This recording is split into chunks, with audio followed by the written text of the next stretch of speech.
So hello guys, তোমাদের জন্য আরও একটি ভিডিও নিয়ে চলে আসলাম, যেখানে তোমাদেরকে দেখাবো মায়াপুরের রথযাত্রার কিছু দৃশ্য। মায়াপুর হলো একটি ইন্টারন্যাশনাল ট্যুরিজম এলাকা, তার জন্য এখানে যে কোনো জিনিসের দাম সব সময় হাই থাকে। এখানে মন ভরে কেনাকাটা করতে গেলে আপনার পকেট কেন, আপনার 7 পুরুষের জমানো পুঁজিও শেষ হয়ে যাবে। তার জন্য আমরা লঞ্চে না গিয়ে নৌকায় এসে উঠলাম। আর কিছুক্ষণ পরেই মায়াপুর। গাইস ফাইনালি আমাদের লঞ্চ ছেড়ে দিয়েছে গোয়ালঘাট থেকে সোজা মায়াপুর। আর আমাদের গাইস সব এক্সাইটেড হয়ে আছে কখন যাবে মায়াপুরে, কখন পৌঁছাবে আমাদের টিম। এখন যে সেতুটা তোমরা দেখছো, এটা হচ্ছে গৌরাঙ্গ সেতু, নবদ্বীপের গৌরাঙ্গ সেতু।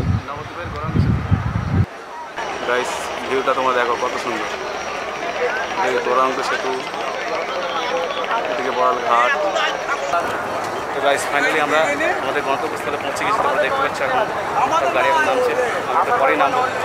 তো গাইস তোমরা দেখতে পাচ্ছ এইভাবে টিকিট কাউন্টার থেকে টিকিট কালেকশন করে এখান দিয়ে যেতে হয়। এই যে টিকিট কাউন্টার, ট্রেনে আমরা সামনে এগিয়ে যাচ্ছি। এই যে বড়ঘাটে এখানে মন্দির একটা আছে, তোমরা দেখতে পাচ্ছ সুন্দর গৌরাঙ্গ মহকুমা একটা ছবি এখানে তুলে দেওয়া হয়েছে। আর এখানে অনেক কিছু বসে রাস্তা ধারে, জানো তো, দেখতে পাবে। এই যে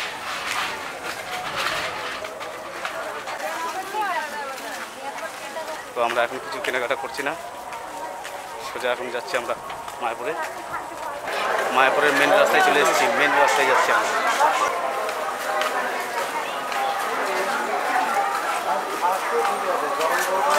তো বন্ধুরা, মায়াপুরে পৌঁছানোর আগে এই ধরনের কিছু মন্দির তোমরা দেখতে পাবে। তার মধ্যে কিছু মন্দির তোমাদেরকে দেখাই, চলো।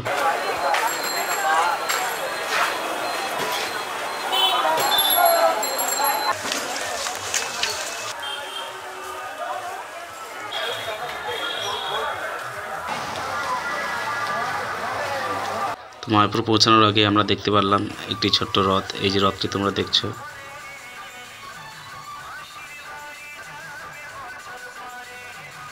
আর এই রথের পিছনেই বিতরণ করা হচ্ছে জগন্নাথ দেবের প্রসাদ। তো গাইস ফাইনালি আমরা চলে এসেছি মায়াপুরের গেটের সামনে। এই মুহূর্তে তোমরা দেখতে পাচ্ছ আমরা গেট দিয়ে প্রবেশ করব এবং তোমাদেরকে দেখাবো মায়াপুরের কিছু অসাধারণ দৃশ্য। তো গাইস অন্যান্য বছরের তুলনায় এবছর দর্শনার্থীদের আগমন অনেক কম। বর্ষার কারণে অনেকে এবছর বাড়ি থেকে বেরোতেই পারেননি। এখন যে জায়গাটি তোমরা দেখছো, এখানে দিবারাত্র হরিনাম সংকীর্তন হয় এবং দর্শনার্থীরা এখানে বসে হরিনাম শ্রবণ করেন। মায়াপুরের এই জায়গাটি আমার মতে সবচেয়ে সুন্দর জায়গা। এখানকার পরিবেশ দেখে সত্যি আপনি মনোমুগ্ধ হয়ে যাবেন। সবুজে ঘেরা প্রকৃতির মধ্যে এই যে লাইটের কম্বিনেশন, জাস্ট সত্যি অসাধারণ।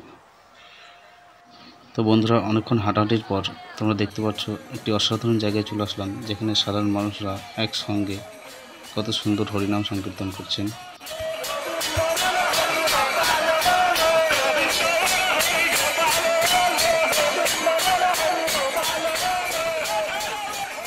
অনেক ঘোরাঘুরির পর দেখলাম সন্ধে হয়ে গেল, তার জন্য ভাবলাম কিছু একটা কেনা যাক। তার জন্য একটি দোকানে ঢুকলাম। আমাদের হাতে ক্যামেরা দেখে মালিক বলল যে এখানে ক্যামেরা করা বারণ, তার জন্য আমি সঙ্গে সঙ্গে এখানে ক্যামেরাটা বন্ধ করে দিলাম। কেনাকাটা শেষ করে আমরা বাইরে এসে দেখি ঘড়িতে অনেক বেজে গেছে, তার জন্যে মায়াপুরের আজকের এই জার্নি এখানেই শেষ করব। ভিডিওটি কেমন লাগলো অবশ্যই কমেন্টে জানাবে। সবাইকে গুড নাইট জানিয়ে আজকের ভিডিও এখানেই শেষ করলাম। ধন্যবাদ।